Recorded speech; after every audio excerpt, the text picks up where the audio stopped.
vamos a leer ahora, de nuevo, en el Evangelio de Juan, capítulo 19, vamos a leer el versículo 28 hasta el 30, y dicen así la palabra del Señor: después de esto, sabiendo Jesús que todas las cosas estaban ya consumadas, para que la Escritura se cumpliera, dijo: tengo sed. Y había allí una vasija llena de vinagre. Entonces ellos empaparon de vinagre una esponja y poniéndola en un hisopo se la acercaron a la boca. Y cuando Jesús tomó el vinagre, dijo: consumado es, y habiendo inclinado la cabeza, entregó el Espíritu. Amén. El Señor bendiga su santa palabra. Vamos a leer este texto que nos habla de cuando el Señor Jesús, inclinando la cabeza, entregó el Espíritu, de su muerte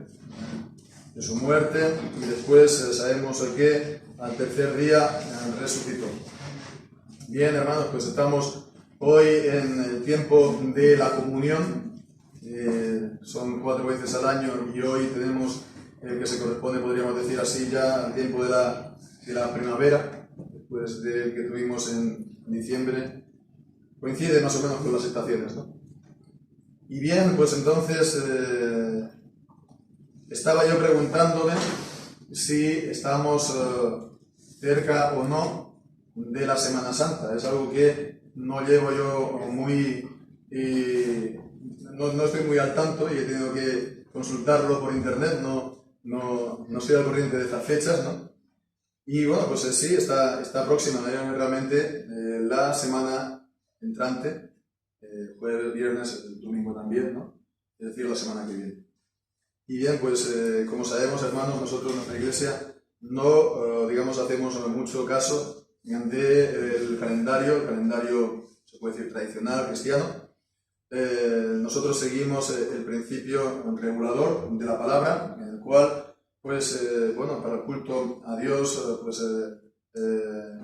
lo damos conforme a lo que Él ha ordenado positivamente en su palabra. Entonces, no atribuimos una santidad especial a estos días de esta semana entrante, aunque, por supuesto que no hay ningún problema en estar meditando en la muerte del Señor Jesús cada día de nuestra vida, y también, si es el viernes que tenemos reunión de oración, por ejemplo, o el domingo, se está en las iglesias recordando la resurrección de Jesús, no tenemos ningún tipo de problema, al contrario. Pero no atribuimos santidad especial a estos días. Ese es el principio, sobre todo, importante. Entonces, es tradicional también, los que venimos del catolicismo romano, que en estas celebraciones, estos días de la así llamada Semana Santa, que no consideramos como especialmente santo, pero bueno, en estas celebraciones y en estos cultos que se dan, se estén haciendo mensajes sobre las llamadas palabras de Cristo en la cruz, ¿no? Sabemos que Cristo dijo una serie de palabras cuando Él murió en la cruz. Fueron hasta 7 palabras, ¿no?, que vemos en los distintos evangelios, y aquí hemos visto 3 de ellas, creo. La cuestión, sí, 3 de ellas. Puedo hacer un breve repaso. La primera es cuando Jesús dijo: Padre, perdónalos, porque no sabes lo que se hacen. La segunda, la que dijo también en el Evangelio de Lucas al ladrón, decía: de cierto te digo que hoy estarás conmigo en el paraíso. La tercera que hemos leído aquí en Juan: mujer, he aquí tu hijo. Y al discípulo le dijo: he aquí tu madre. También, el cuarto es: Dios mío, ¿por qué me has desamparado? La quinta, que tenemos aquí en el versículo 28, tengo sed. Y la sexta, también la que tenemos aquí, consumado es, versículo 30. Y ya la séptima y última, cuando dice Jesús: Padre, en tus manos encomiendo el Espíritu. Entonces, evidentemente no vamos a poder estar considerando cada una de estas palabras, pero sí que vamos a estar considerando la que nos dice aquí el versículo 28, tengo sed. Tengo sed. El hecho que Jesús en la cruz dijera tengo sed, si tiene algún tipo de importancia, cuál es la razón, cuál es el significado de esta palabra para nosotros, para la iglesia, para los creyentes. Que Jesús diga, tengo sed, estando ya a punto de entregar el Espíritu. Bien, pues podemos ver aquí sobre todo dos grandes razones. Y la primera nos la da explícitamente el texto, la segunda la tenemos que ver en la Escritura, a la luz de todo el conjunto de la Escritura. La primera, por lo tanto, nos lo da el texto cuando dice, el versículo 28, cuando ya estaban todas las cosas consumadas para que la Escritura se cumpliera. Entonces, esto fue la razón por la cual él dijo, tengo sed. Fue para que la Escritura se cumpliera. Había una profecía acerca de Jesús que se tenía que cumplir, que fue dada anunciando este momento, esta profecía que se encuentra en el libro de los Salmos, en el Salmo 69. Cuando dice allí, me dieron además hiel por comida y en mi sed me dieron a beber vinagre. Y Jesús entonces en la cruz, para que se cumpliera esta palabra, dijo, tengo sed. Entonces vemos que para cumplirse en Jesús se tuvo que haber dicho también, teniendo en cuenta, pensando, apuntando a Jesús. Todo lo que nos dice, por lo tanto, los salmos, los sufrimientos que vemos ahí, de una u otra manera, pues Cristo los recibió y los sufrió estando en su vida. Y también son los sufrimientos del cuerpo de Cristo, de los creyentes, que también pues nosotros aquí en la vida sufrimos por causa de Él, por causa de Cristo. Esta profecía pues se cumplió literalmente. Esta profecía no fue un mero símbolo, fue una palabra que tenía que cumplirse literalmente en el Señor. Y entonces esto era también para poner de manifiesto la crueldad de los que lo mataban, lo ponían a muerte. La crueldad de ellos. Ya el texto, este pasaje nos habla de su traición, ¿no? Ellos lo entregaron a Pilatos. Pilatos, aquí no vemos, lo dice en el Evangelio de Mateo, se lava las manos, ¿cómo se entiende? Allá vosotros, y pues entonces ellos que también, estando allí y habiendo recibido el testimonio de parte de Pilatos, ¿no? Jesús el Nazareno, el rey de los judíos, dijo, no digas es el rey, sino que él mismo dijo, soy el rey. En todo caso, ellos recibieron el testimonio de Dios, incluso hasta este momento, hasta el último momento. La perfidia, la traición, y vemos la crueldad de esos angustiadores, porque dijo, tengo sed, y había allí una vasija llena de vinagre. Entonces ellos empaparon de vinagre una esponja, un hisopo, y poniéndola en un hisopo, se la acercaron a la boca. Vemos la gran crueldad de ellos, a que un hombre moribundo, en vez de darle agua, que estaba sufriendo, eso no se niega a nadie, se rieron dándole a beber vinagre. La maldad y la crueldad de los que lo entregaron a muerte que está descrita en el Salmo 22 que hemos cantado, cuando está diciendo en el versículo 16, perros me han rodeado y me han cercado cuadrilla de malignos. También cuando está comparándolos con los búfalos y los toros. Aquí en el versículo 12 y 13. Me han rodeado muchos toros, fuertes toros de Basán me han cercado. Abrieron sobre mí su boca, como león que despedaza y que ruge. He sido derramado como aguas y todos mis huesos se descubiertaron. Mi corazón fue como cera, derritiéndose en medio de mis entrañas. La gran crueldad de ellos, que Jesucristo soportó y sufrió en la cruz. La cuestión, hermanos, es que tenemos que tener presente una cosa. Jesús soportó esto de una manera voluntaria. De una manera totalmente voluntaria. No había ninguna necesidad para que Él estuviera pasando esto, que no fuera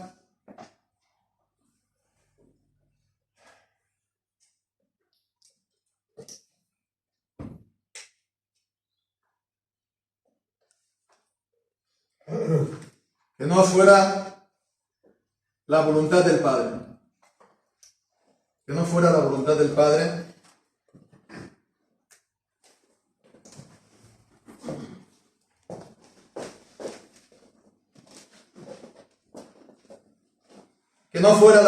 Padre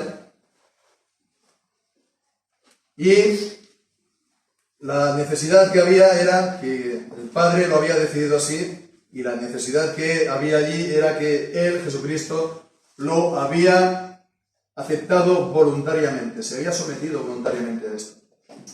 No había ninguna necesidad exterior sobre Cristo, no había ninguna obligación aparte de esta, no había ningún poder sobre Cristo. Él no estaba indefenso, digamos, ante esto, porque recordemos lo que dice Mateo capítulo 26 en el versículo 53 y 54.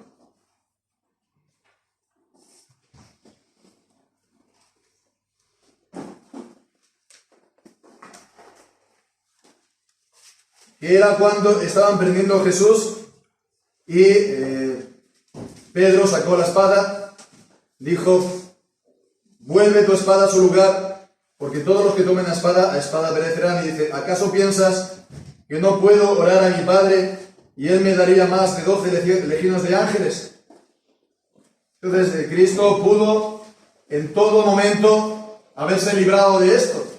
No fue entonces por una necesidad o por una debilidad de Él.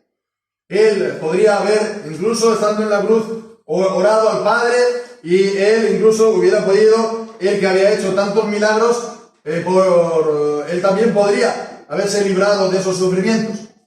Fue algo totalmente voluntario, pero era para que se cumpliera la Escritura, y es también lo que leemos en el capítulo 26 de Mateo, ¿no? No pensáis que yo puedo orar al Padre que me daría 12 legiones de ángeles, pero ¿cómo se cumpliría entonces la Escritura? Se tenía que cumplir la Escritura, esa era la necesidad. Se tenía que cumplir la voluntad del Padre, esa era la necesidad. Se tenía que cumplir el acuerdo que habían tomado el Padre y el Hijo de que Él vendría a ser obediente hasta la muerte, y muerte de cruz. Esa era la necesidad, y fue algo completamente voluntario por el Señor Jesús, para cumplir esta Escritura que ponía de manifiesto la enorme crueldad de los pecadores. Vemos el odio, el aborrecimiento de los pecadores hacia Jesús. Vemos que no pueden soportarlo, que crujen contra Él los dientes. Vemos que detrás de esto está sin duda el diablo, que pues, tenía el control sin duda de su alma, de su mente y de sus corazones, porque ellos crujían contra Jesús sus dientes de aborrecimiento y de odio. ¿Por qué? Él inocente, él justo, él santo, nada había hecho de malo. Pasó por esta vida haciendo bienes y librando a los oprimidos por el diablo. Por eso, pues, el diablo tenía ese aborrecimiento porque lo había destronado, porque había, pues, puesto a muerte su reino, es cuestión de tiempo, porque él había librado almas preciosas de su poder. Por eso lo aborrecía y por eso movía los corazones de estos al odio y a la crueldad.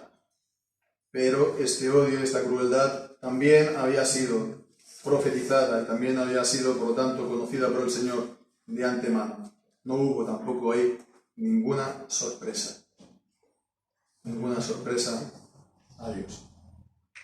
Esta es entonces la razón, digamos, que nos dice el texto, que está clara, que está explícita, pero hay más. Hay una segunda razón que tenemos que mirarlo en la Escritura. Cuando está diciendo entonces tengo sed, pues vamos entonces al Salmo 22 y veremos ahí también el cumplimiento de esta otra palabra que hemos cantado, el Salmo 22.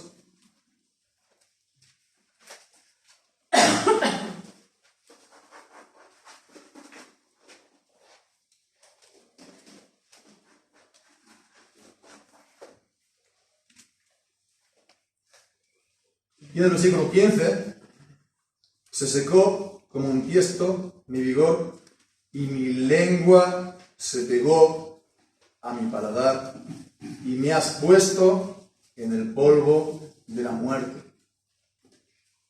También estaba ya anunciado y también estaba profetizado este sufrimiento de Cristo, sufrimiento físico, que era también el sufrimiento espiritual, por el cual llegó a decir, Dios mío, ¿por qué me has abandonado? Este sufrimiento en su humanidad. Jesucristo de esta manera experimentó una sed física y una sed espiritual. En el Salmo 42 vemos, dice, como el ciervo brama por las corrientes de las aguas, así clama por ti, oh Dios, el alma mía. Mi alma tiene sed de Dios, del Dios vivo. O también el Salmo 63, en el versículo 1. Salmo 63, versículo 1. Dios, Dios mío, eres tú, te buscaré de mañana. Mi alma tiene sed de ti, mi carne te anhela en tierra seca y sedienta, sin aguas. De esa manera, por lo tanto, estaba Cristo en la cruz. Estaba diciendo, tengo sed, pero no es solamente una sed física, porque es la sed del que dice, Dios mío, ¿por qué me has dejado? ¿Por qué me has desamparado? Era entonces este espejo de la separación que él sentía del rostro de su Padre. Vemos que esto es lo principal que hay que acordarnos. Esta sed es el sufrimiento físico y es también el reflejo del espiritual. Salmo 143, versículo 6. Extendí mis manos a ti, mi alma a ti, como la tierra sedienta. La tierra sedienta. La tierra sedienta en la Escritura, ¿qué es? Desierto, ¿no? Es tierra reseca, es tierra estéril, es tierra donde no hay vida. Y hemos estado considerando, hermanos, en los mensajes de preparación, en viernes, en sábado, el Salmo 1 y el contraste que hay entre el justo y el malvado, entre el camino del justo y el camino del malvado, y que el justo se nos presenta como un árbol plantado junto a corrientes de aguas, es decir, un lugar donde abunda la vida, un lugar refrescante, un lugar entonces donde allí él no se va a mover, su hoja está siempre verde, da fruto en su tiempo, todo lo que hace prosperará. Ese es entonces el camino del justo. Y está en contraste, por lo tanto, puede ser con la tierra reseca y árida del desierto, a donde no hay ninguna vegetación. Dice el tamo que arrebata el viento, son las hojas y las plantas resecas, ¿no?, desarraigadas, y que se las lleva el viento. Bien, pues esto es lo que nos está diciendo este pasaje. Y nos está entonces mostrando el estado también del alma de Jesús en ese momento. De esta manera él experimentaba también en su humanidad lo que le corresponde a todo hombre. En el que leemos en Isaías 40, versículos 6 y 7. Voz que decía a voces, y él respondió: ¿qué tengo que decir a voces? Que toda carne es hierba, y toda su gloria como flor del campo. La hierba se seca, y la flor se cae, porque el viento de Jehová sopló en ella. Ciertamente, hierba es el pueblo. Se seca la hierba, se cae la flor. Y Cristo, por lo tanto, vemos, él, al asumir pues el cuerpo, la naturaleza humana, experimentó también todo esto en los sufrimientos, en la cruz. Y leemos también en Jeremías capítulo 12 y versículo 4. Jeremías capítulo 12, versículo 4.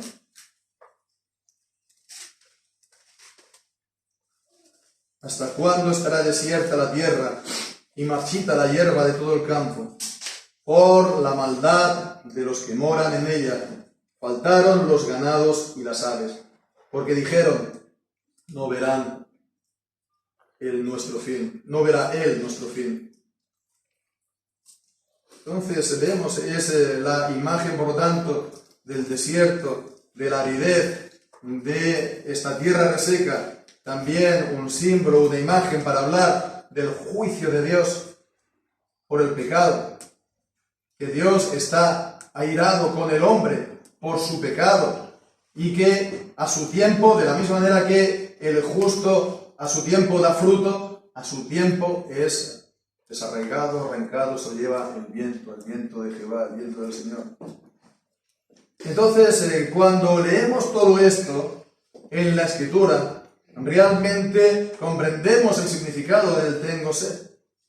Porque entonces entendemos que Cristo está aquí expresando que Él está en la cruz soportando la ira de Dios. La ira de Dios no por sus pecados, que era inocente y justo, santo, santo, santo. Es Él.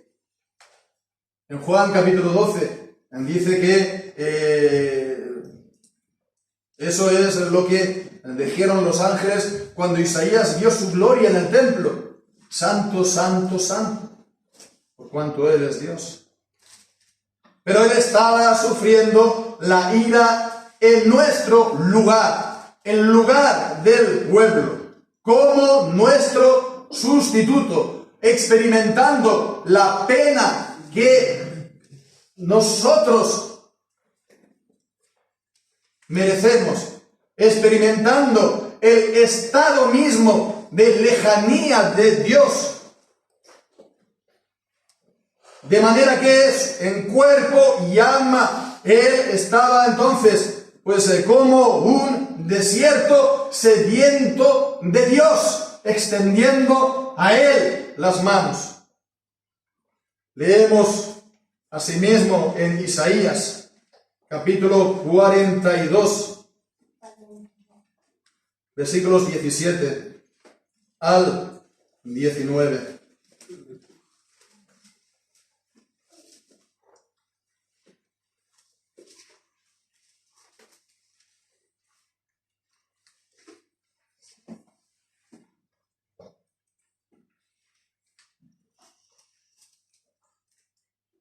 Sería más bien, versículo 15, convertiré en soledad montes y collados y haré secar toda su hierba, y los ríos tornaré en islas, y secaré los estanques, y guiaré a los ciegos por camino que no conocían, los haré andar por sendas que no conocían, delante de ellos cambiaré las tinieblas en luz, y los cabrosos en llanura, y no los desampararé.